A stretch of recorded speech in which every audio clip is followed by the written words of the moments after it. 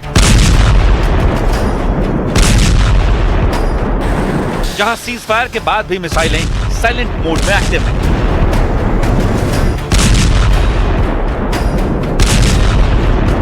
और जहां हर समझौते के पीछे अगले टकराव की आशंका छिपी होती है।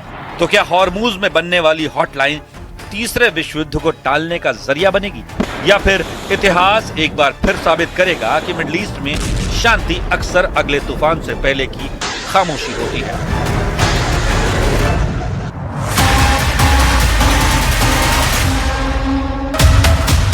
लेकिन इस सब के बीच एक और सवाल तेजी से उठने लगा है। क्या मिडिल ईस्ट में एक नया शीत युद्ध शुरू हो चुका है? एक तरफ अमेरिका और उसके सहयोगी, दूसरी तरफ मुज्तबा खामेनी के नेतृत्व में नया ईरान, जहां सीधी लड़ाई से ज्यादा दबाव, प्रतिबंध, समुद्री रास्ते, प्रॉक्सी नेटवर्क और परमाणु क्षमता के जरिए शक्ति प्रदर्शन हो रहा है।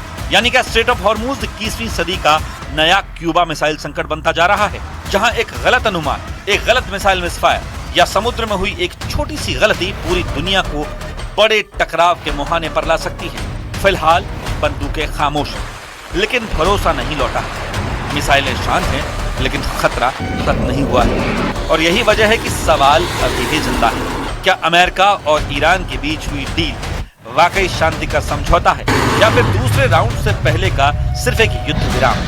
क्योंकि मिडिल ईस्ट में इतिहास गवाह है, यहाँ जंग खत्म नहीं होती, सिर्फ अपना चेहरा बदलती हैं।